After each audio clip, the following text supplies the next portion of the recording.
buenas noches, bienvenidos amigos televidentes. Gracias, mil gracias por acompañarnos para disfrutar, como todas las noches, la entrevista 8 en punto. Soy Sergio Méndez, su anfitrión. Esta noche lo habíamos adelantado en diferentes redes sociales. Estaremos conversando con el ingeniero René Novelino, quien es el presidente de ASA Fondos, la administradora de pensiones en nuestro país. Conoceremos cuál es el criterio del otro lado, señores, con relación a las AFP sobre las propuestas que se han estado articulando al interior de la Asamblea Legislativa para que venga de una vez por todas la reforma al sistema de pensiones. Por otro lado, conoceremos cuál es el criterio de la ICP, la iniciativa precisamente para la reforma de este rubro. Adicionalmente, conoceremos también cuál es la valoración, ya que Contradefot presenta solicitud ante la Sala de lo Constitucional para prevenir que el gobierno siga metiendo manos en las pensiones de los salvadoreños. Y por otro lado, también algo que es importante es lo que hizo la Asamblea Legislativa hace 2 semanas aproximadamente, cuando resta de ciertos rubros, 3 particularmente del Estado, carteras para poder afrontar la responsabilidad del impago. Señores, en segundos, antes le planteo a todos ustedes la pregunta que hemos articulado esta noche. Producción, acompáñeme para que usted sea parte activa de la entrevista 8 en punto. Dice así: ¿por qué cree usted que el país cayó en una situación de impago y no se resolvió a tiempo para evitar consecuencias en nuestro país? Un 31% dice que el presupuesto está desfinanciado, que así se aprobó. Un 11%, falta de voluntad. 51%, intereses meramente políticos. 7%, por la crisis fiscal. 218 votos sin haber iniciado la entrevista 8 en punto. Señores, permítanos saludar a quien gentilmente, noche tras noche, hace posible el primer segmento de la entrevista 8 en punto, como lo es Banco Agrícola. Te conozco desde siempre. Sé lo que piensas, lo que sientes, lo que vives. Y a pesar de todo, nunca hemos hablado. Pero no puedo callar más. Y es momento que me escuches. Soy El Salvador. Soy tu tierra, al que tú llamas país. Pero sin ti, soy solo una pequeña porción de tierra. Tengo todo lo que buscas. Puedo ser lo que tú quieras. Y con tus manos puedo lograrlo. Porque mi oportunidad eres tú. Con tu fuerza produzco. Con tu ingenio progreso. Con tu valor llego lejos. Con tu fe puedo ser grande. Solo necesito que sigas creyendo en mí. Sueña, lucha, triunfa. Yo soy El Salvador. Y bueno, señores, nos incorporamos a esta tribuna de entrevista para darle la bienvenida al ingeniero René Novelino, presidente de ASA Fondos. Ingeniero, muy buenas noches, gracias por acompañarnos. Muchísimas gracias a usted por la invitación, buenas noches a los televidentes. Gracias, arrancamos, ingeniero, rápidamente conversando, pero presentándole más adelante el tradicional collage de noticias que hemos articulado para todos ustedes. Ingeniero, en palabras muy pero muy sencillas, ¿cuál es su ponderación con relación a lo último que se hizo en la Asamblea Legislativa para afrontar precisamente el impago que ha acarreado situaciones no solamente de calificación internacionalmente, sino una situación dentro de nuestro país que genera posiciones encontradas? Antes me desplazo, les presento a todos ustedes precisamente el tradicional collage que hemos articulado esta noche. Arrancamos, producción, dice así: inicia estudio de reformas al sistema de pensiones al interior de la Asamblea Legislativa. Experto de la OEA insta a salvadoreños a no desistir al diálogo para lograr acuerdos. Arena pide interpelar al ministro de Hacienda por llevar al país a un impago. Roberto Lorenzana: Arena pone en riesgo la economía del país. Rodolfo Parker pide al gobierno reorientar 23 millones del proyecto Rancho Navarra, salud, educación y seguridad. El gobierno aún no traslada 55 millones de deuda a cotizantes de las AFP. Chicas, el presidente debe valorar ajustar salarios de los secretarios. Bandesal espera que suba la calificación de riesgo del país, porque si no, podrían seguir varias instituciones. FUSADES, el presupuesto 2017 no respeta la Constitución de la República, ya hay sendos recursos en la sala. Organizaciones presentarán demanda para revertir la dolarización. Nos incorporamos y arranco. Ingeniero René Novelino, ¿cuál es su valoración con relación al pago que todavía no se ha hecho efectivo, 55 millones, como podíamos apreciar en esta madera de un rotativo que le hemos presentado, y que se cayó en un impago y que las consecuencias ciertamente han sido desastrosas, lamentables? Más adelante le voy a presentar un cuadro donde estamos en la categoría, en Latinoamérica, de Venezuela, entre otros países. Su opinión, por favor, ingeniero.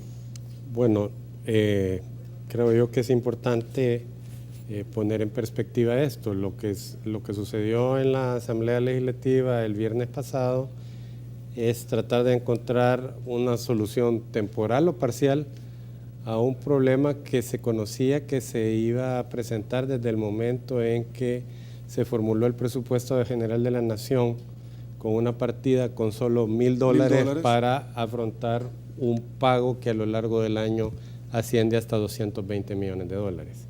En ese sentido, dotar o incluir una partida para hacer efectivo o para respaldar el pago de la cuota de capital e intereses que correspondía pagar en abril, pues va en el sentido correcto de tratar de encontrar una solución, aunque esto solamente tiene un carácter como muy puntual, Sergio. Es decir, no se está abordando la problemática fiscal de nuestro país en su conjunto, sino que se estaba buscando solventar específicamente el problema del impago, que como usted mencionaba y la madera ya lo decía, pues hasta el último momento hábil de este día, antes de que yo viniera a su entrevista, pues el pago aún no se había hecho efectivo.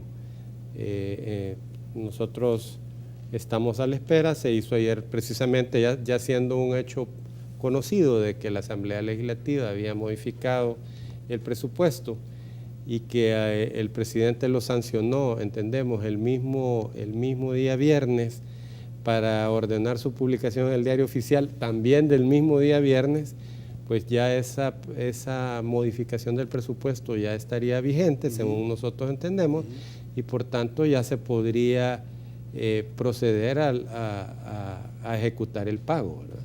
Ingeniero, el hecho generador de todo esto, no solamente porque lo han dicho analistas, sino que usted ciertamente lo invocó dentro de la reflexión que Antelación realizó, es el presupuesto general de la Nación. Y es que algo que llamó muchísimo la atención es que no solamente se incorporó una partida presupuestaria de $1,000 con la expectativa de buscar financiamiento más adelante, pero han pasado hasta este momento 4 meses que desde el mes de enero o desde el año pasado ya se sabía que iba a llegar el día y la hora para realizar este pago, como cualquier otro salvadoreño que tiene que pagarle a Hacienda los impuestos, como cualquier otro salvadoreño que tiene que pagar el recibo luz de agua si no se lo cortan, como cualquier otro salvadoreño, etcétera. Lo interesante de esto es que dentro del presupuesto tampoco se consignó el pago de los intereses correspondientes. No solamente cómo se va a pagar, de dónde se va a sacar, sino que adicionalmente los intereses. El día de ayer conversaba con 2 destacados economistas y decían: perfecto, Sergio, esto es una medida temporal, pero en el mes de octubre, septiembre-octubre más o menos, barajeaban esa fecha, se tiene que realizar otro desembolso, y persisten las razones que al final nos llevaron a esta situación. ¿Su opinión? Bueno, en realidad en julio y en octubre de este año hay 2 pagos todavía pendientes, o sea, no es hasta octubre. ¿De cuánto es, ingeniero? $41 millones en julio y 81 millones de dólares más en octubre. Por eso hacíamos la reflexión de que esto es una cosa como muy puntual, pero el problema de fondo es que no se ha dotado en el presupuesto de la partida correspondiente, y como usted bien hacía la analogía, esta es una obligación que el Estado tiene y que conoce perfectamente cuándo la tiene que pagar. Al igual que cualquier amigo televidente sabe cuándo le llega el recibo de la luz y cuándo vence, o cuándo le toca pagar la cuota de un préstamo, o cuándo tenemos que pagar el impuesto sobre la renta, que este año, por caer el 30 de abril, domingo, se ha pospuesto hasta el 2 de mayo.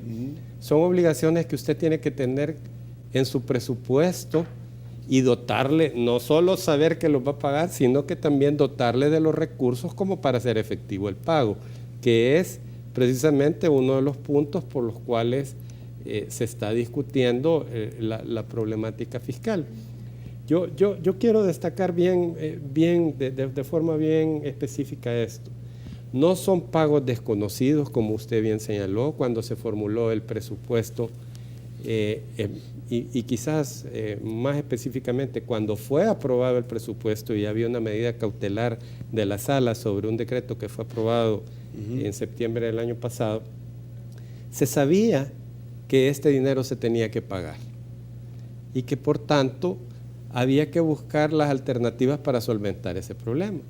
Sin embargo, llegamos al viernes 7 de abril, el día en que se tenía que hacer efectivo el primer pago, y en ese momento se estaban buscando las opciones para encontrarle una salida y no llegar a la situación que se llegó, cuando hubo al menos 3-4 meses como para abordar este tema. Y esta reflexión la hago Sergio, porque teniendo ya claro que tan pronto como en julio, que estamos a 2 meses y días de que llegue julio nuevamente, podríamos estar en una situación similar, y luego en octubre, nosotros, y en una entrevista había mencionado yo esto, en una entrevista de medio escrito para que no hayan malos entendidos, que este es como el periodo ideal como para que El Salvador revisemos las propuestas que hay sobre el tema de pensiones que dan una solución definitiva al problema, y que hay suficiente tiempo como para iniciar su estudio. De hecho, hoy se inició, y para concluirlo antes de que tengamos un nuevo problema a inicios de julio de este mismo año. Entonces, que no esperemos a llevar los temas hasta el límite, sino de que busquemos las soluciones. Si ya han sido presentadas, y en el caso de ICP presentó su propuesta el 22 de febrero, ya transcurrieron 2 meses desde ese momento hasta la fecha. Entonces, la reflexión es: aprovechemos los espacios de tiempo para poder resolver las cosas, no con medidas a la carrera, sino que revisando todo el contexto y tomando las mejores decisiones, respaldando las mismas con los estudios técnicos respectivos. Ok. Ingeniero, amigos televidentes, aguánteme un ratito. Vamos a hacer la primera pausa en 8 en punto. Quédese con nosotros, ya regresamos.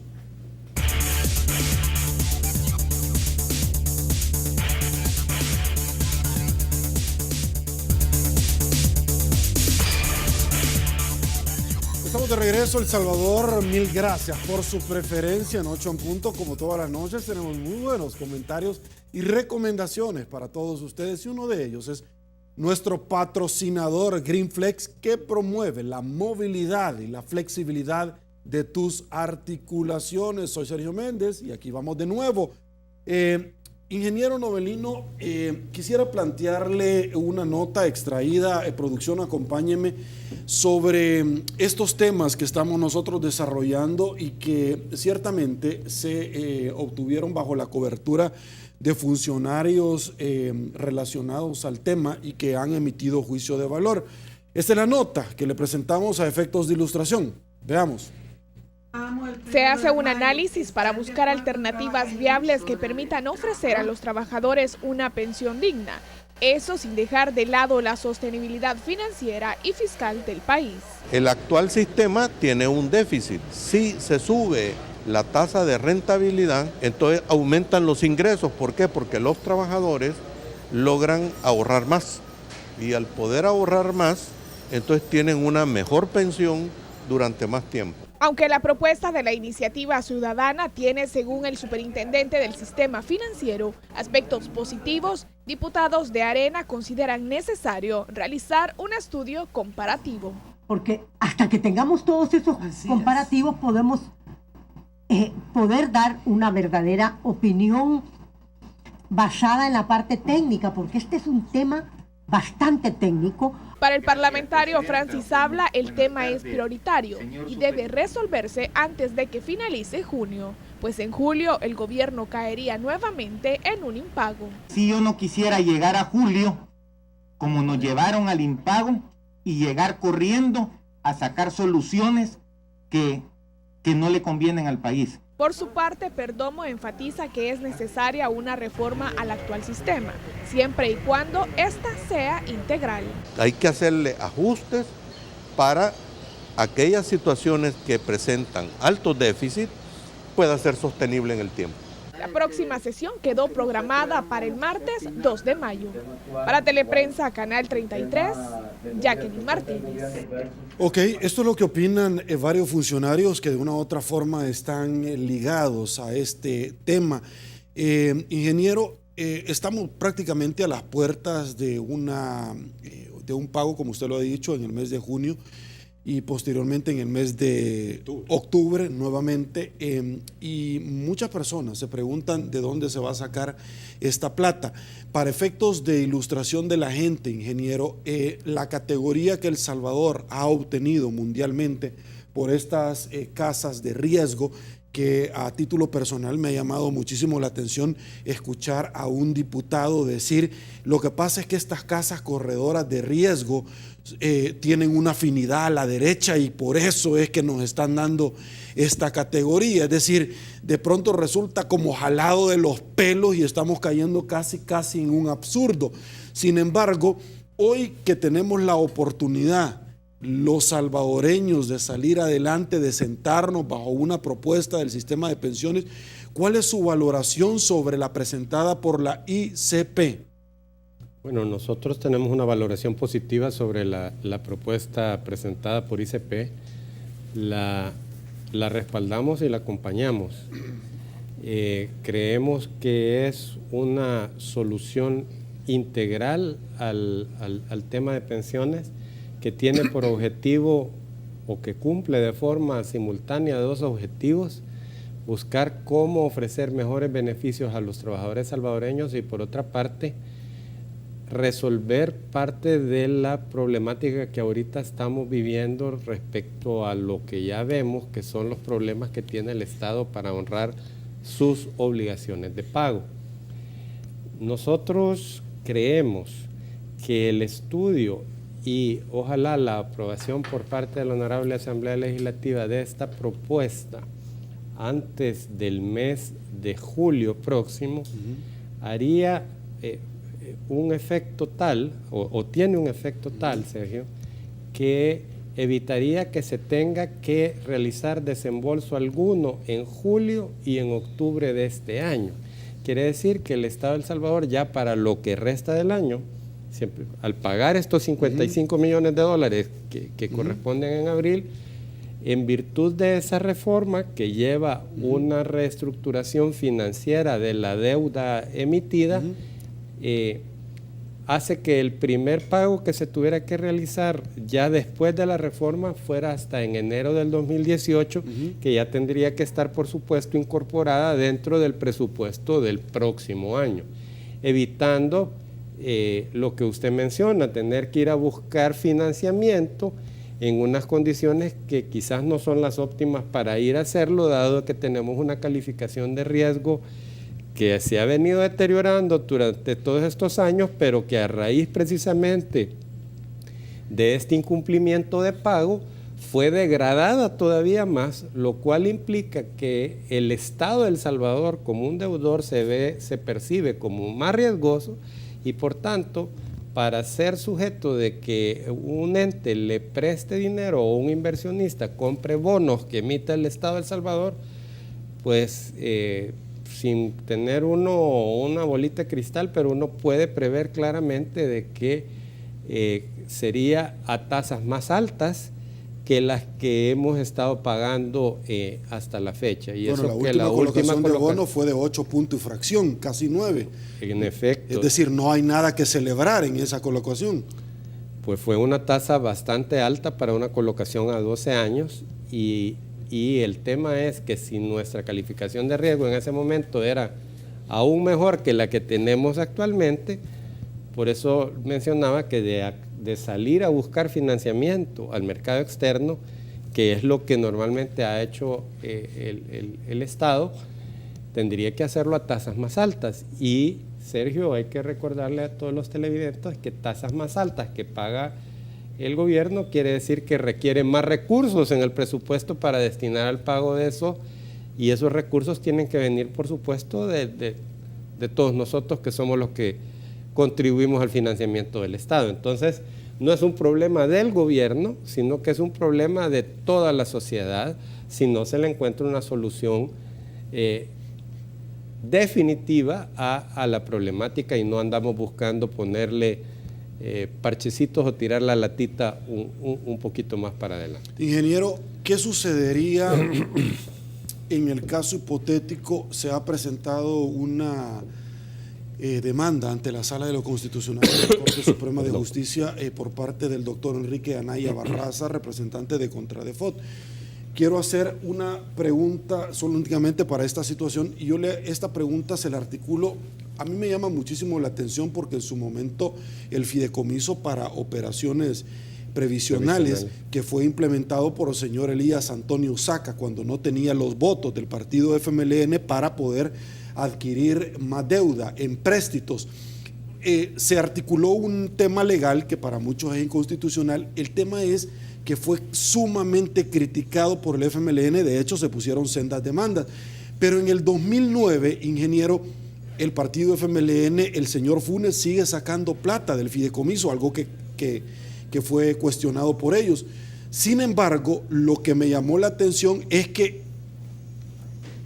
hicieron más alto el techo para seguir agarrando más plata que el gobierno anterior lo había realizado. Es decir, lejos de criticar o resolver, siguieron sacando más plata y hasta elevaron el techo para agarrar un poco más de dinero.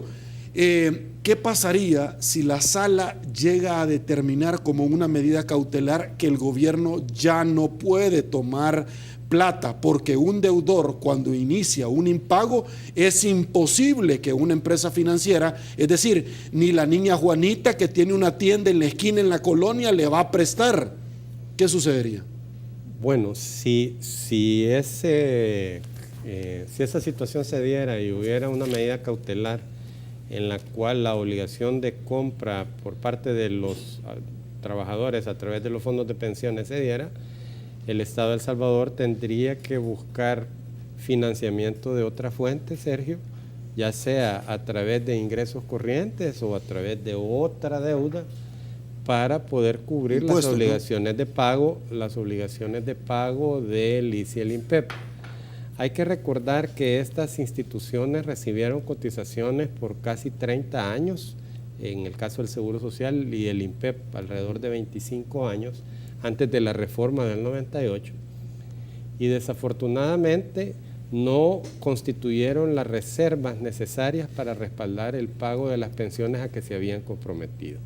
Ese es el origen de esta problemática. O sea, lo que quiero poner en contexto es que es un problema que se viene arrastrando en el país desde hace tiempo, lo cual no quiere decir de que como las cosas son así deben continuar. Todo lo contrario, la propuesta precisamente de solución es como para encontrar una solución definitiva, una propuesta que aborde esa problemática de una forma sostenible. Nosotros consideramos que esta situación de impago no debe repetirse, esperemos que así sea, y vamos a esperar qué valoraciones hace la Sala de lo Constitucional al respecto. Por lo pronto, los fondos de pensiones, y siempre que se resuelva el tema del pago, que esperemos que sea en las próximas horas, Mientras no haya una medida que diga lo contrario, los fondos de pensiones seguimos obligados a comprar los títulos que emite el Fideicomiso de Obligaciones Previsionales bajo las condiciones que la ley establece. En ese sentido, hoy por hoy la obligación existe y aunque haya habido un impago, si el impago se resuelve, si no se dicta una medida cautelar, los fondos de pensiones estarían siempre obligados a seguir comprando. ¿A cuánto está el gobierno de llegar al tope, al techo que anteriormente yo me refería? Esa pregunta es sumamente importante. Ese techo, si no se aprueba la reforma antes de julio de este año, se va a alcanzar por parte de una de las dos AFP en julio de este año, lo cual introduce un elemento adicional al debate o a la problemática. Quiero insistir, dentro de la propuesta que fue presentada por ICP en febrero, ya se consideraba una disposición para evitar este impago de abril y también se considera una disposición para evitar llegar a que se tope, como vulgarmente se alcance el límite del 45% que establece la ley respecto de la compra de SIP.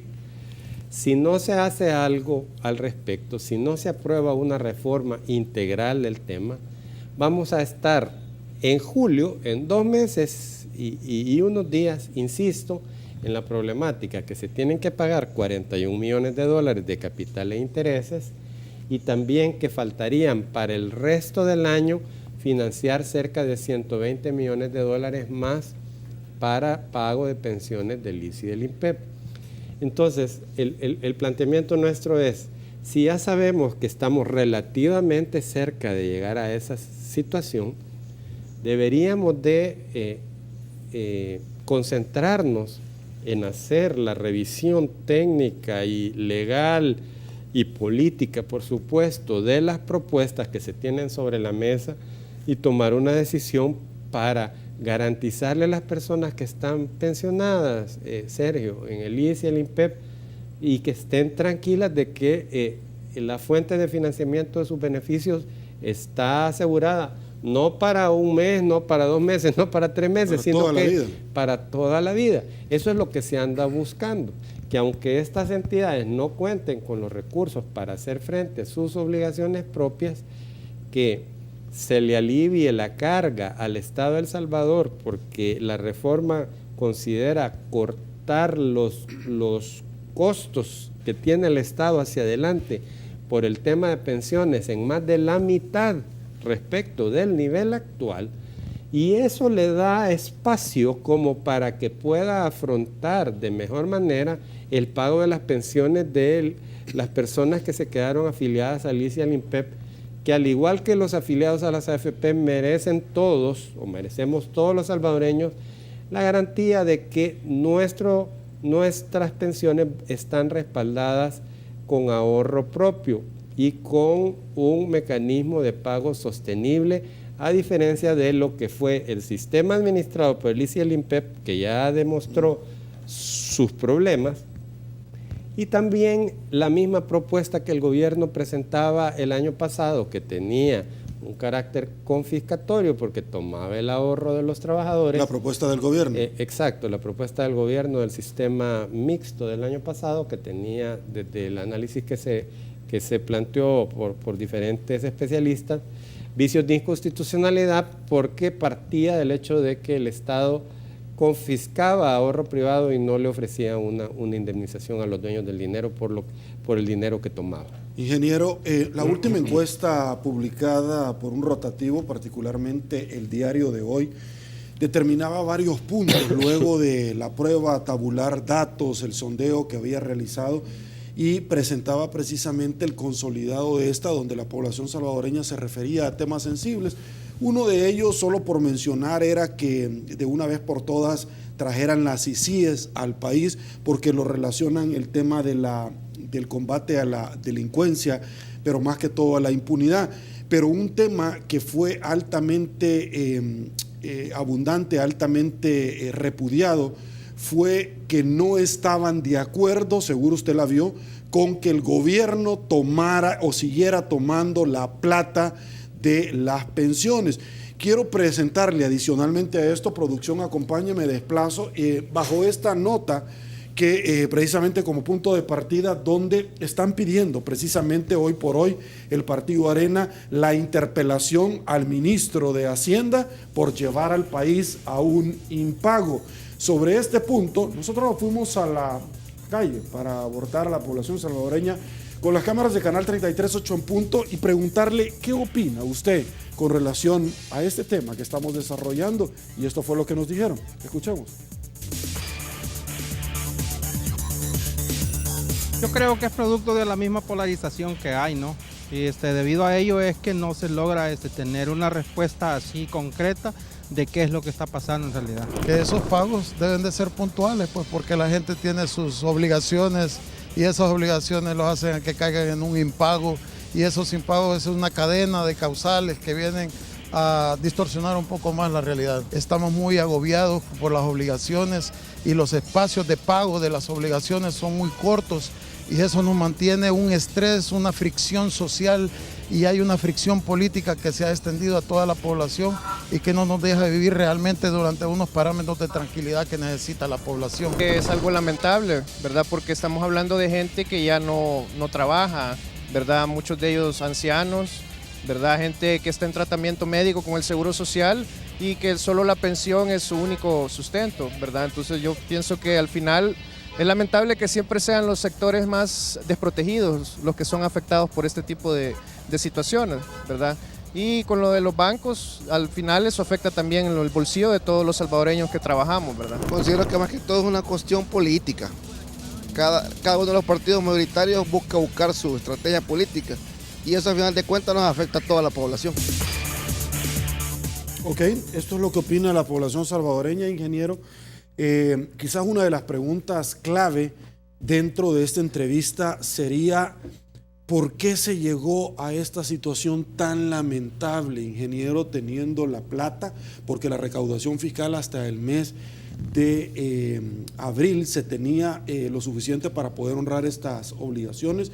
¿Por qué se llegó hasta este momento? Y a mí me llama la atención, y yo lo deseo rápidamente como abogado esbozar, y es que me llama muchísimo la atención cuando se arremete contra particularmente la derecha, el Partido Arena. La derecha son todos los partidos, pero es que el gobierno no necesita los votos del Partido Arena, ni los ha necesitado desde el 2009 para reformar el sistema de pensiones desde el 2009 para acá, ni tampoco los necesita para mover plata de educación, salud y seguridad, como lo ha hecho. ¿Por qué se permitió que el país llegara a esta categoría? Es la pregunta, las joyas de la corona de esta noche. Bueno, esa es la pregunta del millón. Y yo creo que los que deben responderla son las autoridades competentes, porque desde la óptica nuestra debería de haber sido es impensable o era impensable que el Estado de El Salvador llegara a un incumplimiento de pago que ha traído todas las consecuencias negativas que todos conocemos en este momento, y que se advertían que iban a suceder si no se realizaba el pago correspondiente. Yo le digo, Sergio, con toda honestidad, le doy vueltas y vueltas y vueltas y vueltas a tratar de entender qué puede haber motivado que, siendo un tema que se sabía que se tenía que pagar, no se haya incluido en el presupuesto general de la Nación aprobado. Eso como un primer tema. Y que ya habiendo sido aprobado de una forma deficitaria, que no se haya buscado oportunamente las maneras de resolverlo, que ya se vio que en efecto forma como para evitarlo, pues sí había. A mí no me corresponde hacer valoraciones si esto corresponde a estrategias políticas o a otros objetivos, Lo que sí quiero destacar es el hecho objetivo de que se incumplió con un pago, que nos degradaron la calificación de riesgo, que tiene un impacto enorme en el clima de inversión de nuestro país, y que aunque el pago se realice, que esperamos, insisto, en que el mismo sea realizado a la mayor brevedad posible, dado de que ya existe la partida presupuestaria respectiva y el gobierno ha mencionado en diversas oportunidades que no tiene problema de hacer efectivo el pago, sobre todo que estamos en la semana de recaudación del impuesto sobre la renta anual, que esto sea solventado a la mayor brevedad posible y que hagamos como país una reflexión de los perjuicios que se causan precisamente por no tomar a tiempo las medidas correspondientes. Yo creo que las consecuencias de este impago todavía no las hemos visto todas, porque nuevamente cuando El Salvador busque el financiamiento que necesita, porque sabemos que todos los años hay un déficit fiscal, Sergio, que se ha cubierto históricamente con la emisión de deuda. Cuando el Estado de El Salvador busque ese financiamiento, vamos a ver de cuánto estamos hablando. Ahora, en términos de tasa. Deseo hacerle una pregunta porque es una pregunta muy lógica. El mejor ejemplo que yo puedo poner son los diferentes salvadoreños que cuando llegan como sujeto de crédito a solicitar a la banca un préstamo, de pronto tienen una calificación de riesgo por el endeudamiento que tiene, sí, y también una ponderación, así se le determina el interés que va a tener, y así se determina también la capacidad de pago, pero también si en algún momento él puede demostrar los ingresos. Mi pregunta particularmente es, ¿puedo homologar este ejemplo que yo le estoy planteando a usted? Ya que los contratos firmados por la banca, que ellos firman contratos con la banca internacional, ellos le prestan, le presto porque me prestan afuera, determina que si en algún momento el riesgo sube, yo le puedo subir hasta 2, 3, 4, 5 puntos del interés del cual usted pactó. Usted habla, vamos a esperar a ver los nuevos intereses. ¿Por qué no hablar que los intereses ya pautados también pueden subir, ingeniero? Bueno, los intereses pactados del gobierno. El gobierno, normalmente las obligaciones del Estado se pactan a tasas de interés fijas. Eso quiere decir, por ejemplo, me voy a referir a la colocación última de la cual hablábamos, que salió a 8.60 y pico. El Estado de El Salvador, por 12 años que fue esa colocación, está obligado a pagarle a quien sea el propietario de estos sí, porque bonos, lo pueden ir a vender a cualquier otra persona. Al que lo posea le va a pagar una tasa de interés de 8.60 y algo.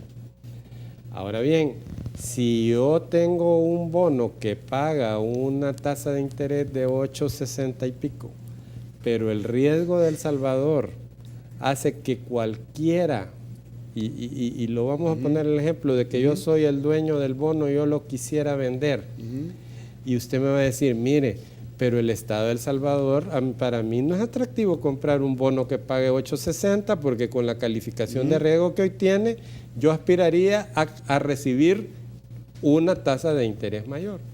Pues la única manera que yo tengo de convencerlo a usted de venderle mi bono, si él mismo tiene una tasa de interés fija ya establecida para los 12 años, es que yo le haga un descuentito sobre lo que vale el bono y decirle, mire, el bono es por $100,000 o $10,000 o $1,000, pero no me debe los $1,000, deme 9,000. Si son 10,000. Empieza a negociar, sí. Y entonces usted empieza a negociar y ahí se va ajustando el mercado. Pero más allá de entrar en ejemplos numéricos que puede causar más confusión que luz al asunto, el tema de fondo es que cuando un deudor individual deja de pagar y le suben la tasa de interés, quien paga las consecuencias es la persona que incumplió. Cuando es el Estado de El Salvador el que incumple y le modifican las condiciones y le encarecen el crédito, quien lo pagamos es toda la sociedad.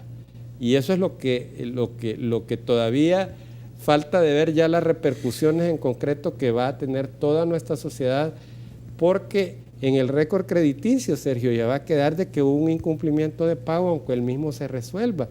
Al igual que una persona vaya y pague al banco una cuota que estaba en mora, el banco lógicamente le va a recibir el dinero, se lo va a aplicar a su préstamo y puede regularizar su situación. Pero su récord crediticio ya va a registrar de que usted cayó en un incumplimiento de pago en un determinado momento. Ahora, esta nota, antes de irme a una pausa, la voy a leer y cuando regresemos la comenta.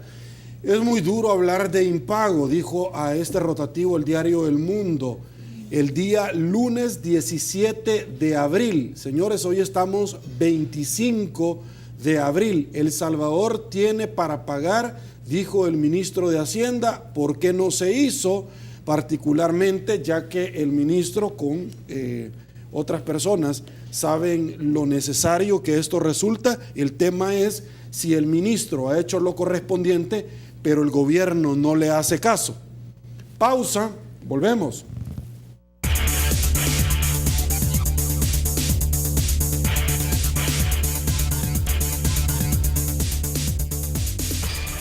Estamos de regreso, mil gracias El Salvador por su preferencia, ingeniero.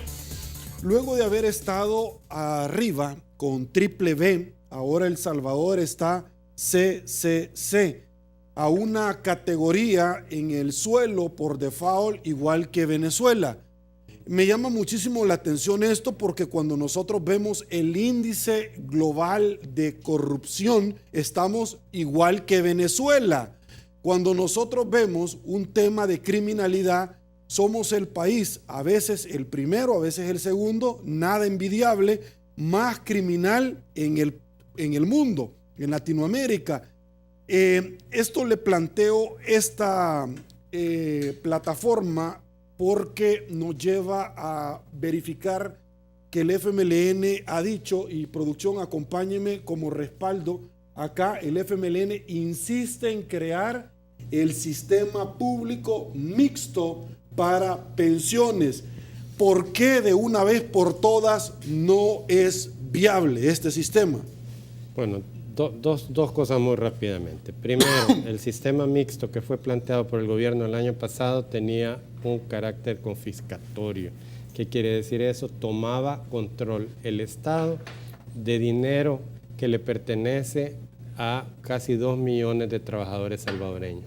Usted mencionó recientemente una encuesta que fue publicada en un medio de prensa escrito, y esa encuesta solo ratifica lo que otras encuestas ya habían dicho. En enero de este año fue presentada una por parte de la UCA en la cual los resultados eran muy similares y la gente tiene una clara desconfianza en que el gobierno maneje el dinero, y yo creo que es más que evidente la razón por qué.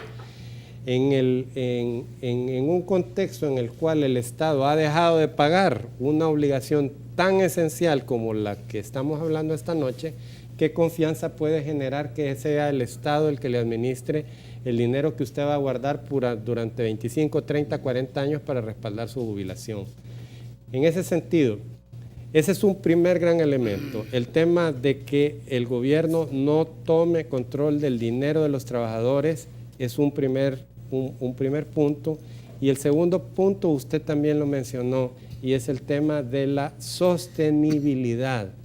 Hace poco estuvo en el país los representantes de la empresa que tuvieron a cargo la revisión de la cifra de la propuesta del sistema mixto que el gobierno pretende impulsar, y las mismas fueron contundentes respecto de la inviabilidad del modelo tal cual está planteado. En contraste, la propuesta que fue presentada por ICP, y se lo voy a plantear así, según las cifras del gobierno, el sistema mixto le ahorra 2.000 millones de dólares. La propuesta de la ICP le ahorra al gobierno 14.000 millones de dólares, 7 veces más, sin tocar un centavo del dinero que las personas tienen ahorrados en este momento en sus cuentas individuales. Desde cualquier punto de vista, Sergio, a nosotros nos parece que el respeto al dinero de las personas, al derecho de las personas, es fundamental, porque si el gobierno puede echar mano del dinero para pensiones, expropiándole, quitándole a usted la propiedad de su cuenta de ahorro que le administra la AFP, hoy es eso, mañana se puede decir exactamente lo mismo, que el Estado está en problemas financieros y que usted tiene unos centavitos en el banco y que también tendría exactamente el mismo derecho de tomar control y va a decir, voy a tomar control de esto y yo le prometo que en X tiempo yo se lo voy a devolver. Esas son las dos razones principales. Es confiscatoria la propuesta y es insostenible. Y en contraste, la propuesta de la ICP es 100% sostenible en el tiempo y adicionalmente tiene como base el respeto de los derechos de propiedad de las personas sobre el dinero que con tanto esfuerzo han ido acumulando para respaldar su vejez. Ahora, hoy por hoy hay problemas ya con el tema del ITFA, porque no se tiene plata, es decir, este no es un tema privativo únicamente del fondo de pensiones. ¿Cuál es su apreciación sobre la propuesta que se tiró en la mesa por algunos diputados en decir, mire, agarremos plata de Bandesal? Bueno, mire, nosotros lo interpretamos como una medida temporal para resolver el problema del impago en cuanto a que se veía una urgencia de dar una respuesta ante una situación que nunca se debió de haber llegado. Pero nuevamente es una solución muy cortoplacista, muy puntual, que no es comparable con la presentación de una propuesta integral como se ha hecho con el caso de la ICP, en la cual se aborda la problemática en todas sus facetas. En ese sentido, pues ahorita ya esa propuesta quedó desfasada en cuanto que ya se modificó el presupuesto general de la Nación como para respaldar el pago, pero insisto, la veíamos como una medida que si se hubiera tomado debería en todo caso de haber sido por una sola vez y para cubrir una necesidad puntual, dado que ya se había, para no llegar al incumplimiento. Una vez llegado al incumplimiento de pago, las consecuencias ya se desencadenaron y creo que la opción que decidieron tomar el viernes pasado era la más adecuada en ese sentido respecto del tema del préstamo de Bandesal. Ahora, la más adecuada sin lugar a dudas es tener ya una reforma integral de nuestro país, una reforma fiscal.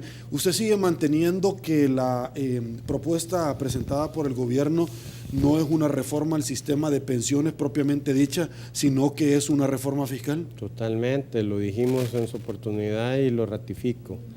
Desde los considerandos mismos de ese proyecto de decreto, Sergio, y usted por su formación lo sabe, ahí se expresan algunos razonamientos que conducen al texto de las leyes.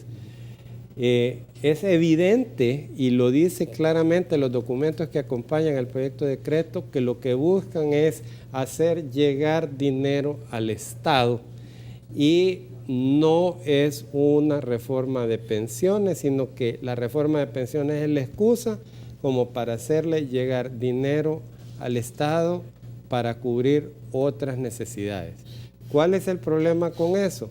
Que se llevan el dinero ahorita, cubren otras necesidades hoy y después no va a haber dinero para respaldar el pago de las pensiones, como ya lo estamos viendo, usted bien lo señaló, en el caso del IPSFA, y ahorita el Estado dice, mire, en realidad yo no tengo responsabilidad con el IPSFA, sino que es casi moral más que jurídica.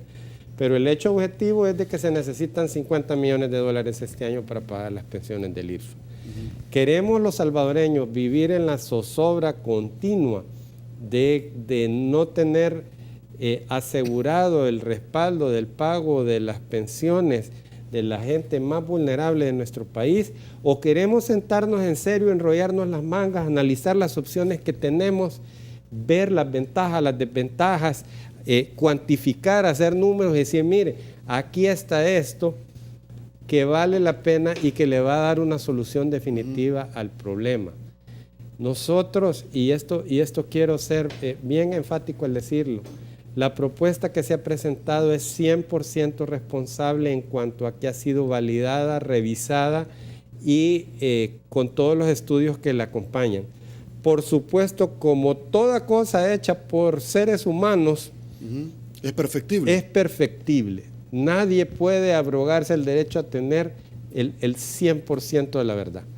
Pero creemos que es un buen insumo para discutir. Usted que ha estado sentado discutiendo con el gobierno, ¿cree usted realmente que tienen la voluntad de salir adelante?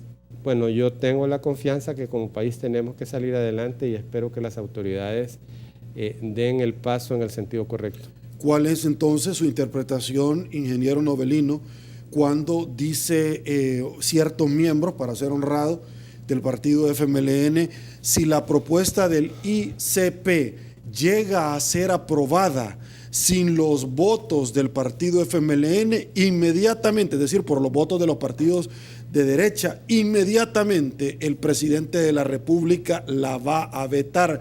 ¿Cuál sería el mensaje, ya que estamos hablando de un clima de inversiones, estamos hablando de confianza, que se estaría mandando? Yo creo que sería lamentable que se llegue a ese planteamiento. Insisto, este es un tema de importancia y de relevancia para la vida de todos los que nos están viendo y de todo el país. Idealmente, todos deberíamos de buscar un consenso, y digo todos, y por ingenuo que parezca, creo que sería lo ideal, y no plantear discusiones en las cuales nos amenazamos mutuamente, porque eso solo hace más difícil la búsqueda de los entendimientos y los acuerdos que necesita tanto nuestro país. Y vuelvo a insistir, es cierto, han habido declaraciones en ese sentido de algunos personeros, pero yo quiero creer que nuestras autoridades van, junto con el resto de la sociedad, a comprender de la importancia en que lleguemos a acuerdos fundamentales sobre esta temática y sobre los otros temas nacionales que son de importancia, porque no podemos vivir eternamente hablando de crisis, o no deberíamos seguir dándonos el lujo de seguir gastando tanta energía en apagar incendios cuando deberíamos de estar viendo cómo salimos adelante todos como país. ¿Qué tan cierto es lo que me han dicho en esta tribuna de entrevista, ingeniero Novelino, cuando me dicen, Sergio, la última operación financiera donde el Estado retiró plata del dinero de los salvadoreños en las AFP fue en el mes de abril, pero luego de retirar se esconde y ya no quiere pagar, también en el mes de abril? En menos de una semana no puede ser posible, es inconcebible desde todo punto de vista, que fue a traer más plata, pero a la hora de pagar ya no aparecía, y ahí el responsable son otros partidos. ¿Qué tan cierto es eso? Bueno, es cierto que hicieron una colocación en abril antes del viernes 7, antes de Semana Santa. Antes de Semana Santa hicieron un llamamiento para que se compraran los certificados. Se compraron los certificados todavía bajo las condiciones normales, y el viernes 7 es que tenían que hacer efectivo el primer pago, y no se realizó, y ahí se fue acumulando la deuda del viernes 7 al jueves 20 de la semana pasada, que fueron sumando de día en día hasta completar los $55 millones de los cuales estamos hablando. En ese sentido, sí se honró por parte de los fondos de pensiones la obligación de compra, pero hasta la fecha no se ha honrado la obligación de pago de los intereses y el abono de capital respectivo. Ok, ¿cuál es su postura entonces bajo la posición de que es urgente que de una vez por todas se sienten a un pacto fiscal con todos los elementos que esta conlleva, pero también una reforma al sistema de pensiones? Y es que cuando hemos tenido nosotros acá representantes de diferentes partidos, todos nos dicen al unísono, lo que nosotros necesitamos es que se bajen en muchos rubros que el gobierno intrascendentemente pretende sostener. El tema de la no contratación, de no seguir contratando más gente y transparentar las finanzas. Es decir, no pueden haber sobre una negociación temas ocultos para salir adelante. ¿Es esto realmente lo que se discute en las mesas donde usted como representante de Asafondos ha estado, ingeniero? Bueno, en las mesas en las que a mí me ha correspondido estar no se ha hecho una revisión integral de la temática fiscal y de identificar esos temas que usted menciona. sino que más bien el impacto que la propuesta de reforma de pensiones tiene sobre el tema fiscal.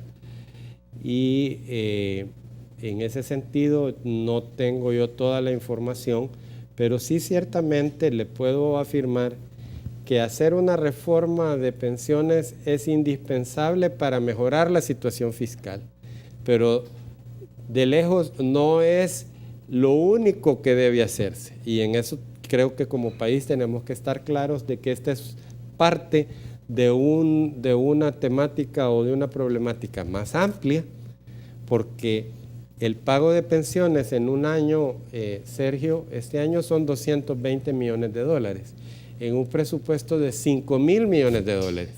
Quiere decir que el Estado de El Salvador gasta 4.800 millones de dólares más en otras cosas. Y tratar de decir de que se va a resolver la problemática fiscal a través de una reforma de pensiones únicamente, creo yo de que es tener una visión demasiado estrecha de la realidad.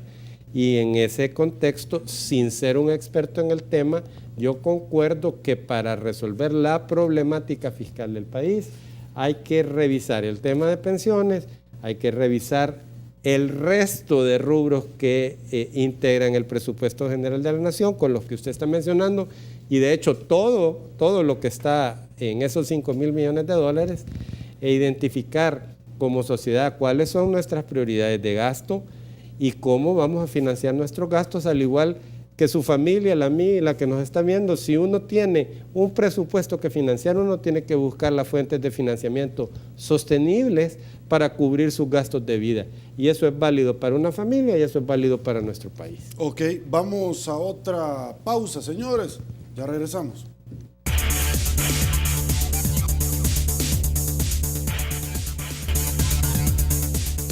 Estamos de regreso, mil gracias El Salvador.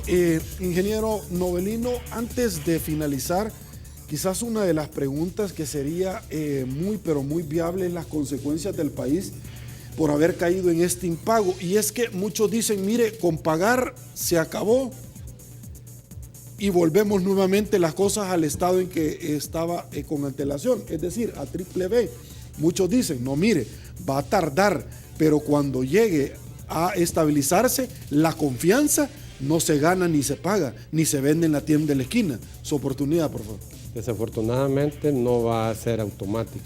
El hecho de que se pague no va a modificar, creemos, más que llevarnos nuevamente a ese triple C, ese CCC que usted mencionó, y El Salvador va a tener que hacer la tarea en resolver su problemática fiscal, su problemática política, como para que las calificadoras de riesgo puedan revisar e irnos mejorando esa calificación e ir creando como país mejores condiciones para la inversión. Creo que por el beneficio de todos, Sergio, es lo que debemos pedirle a las autoridades y a las fuerzas políticas, que todos nos pongamos a trabajar y a tratar de resolver los problemas. Ok, René Novelino, presidente de Asafondos, caballero, muchísimas gracias por haber atendido no la invitación de 8 en punto, del pueblo salvadoreño, encarnado en 8 en punto. Gracias. Gracias a usted y feliz noche para todos. Saludo a la Caja de Crédito de Colón. Señores, permítanme, ahí lo ponemos, porque es parte activa de la entrevista 8 en punto y fiel patrocinador. Les planteo la pregunta que hemos articulado esta noche, que decía así: ¿por qué cree usted que el país cayó en la situación de impago y no se resolvió a tiempo? Para evitar consecuencias, tabulamos los datos y le presentamos los resultados. Un 29% dice que el presupuesto simple y sencillamente estaba desfinanciado, un 13% falta de voluntad, un 52% intereses meramente políticos electorales, un 6% por la crisis fiscal, 348 votos. Siga participando porque 8 en punto no duerme. A continuación se viene, señores, Olimpia 33, todo deporte. Soy Sergio Méndez. Así están las cosas hoy por hoy en nuestro país. Si le gustó la entrevista, coméntela mañana. Será hasta mañana. Que descanse y una vez más que el Señor nos bendiga a todos.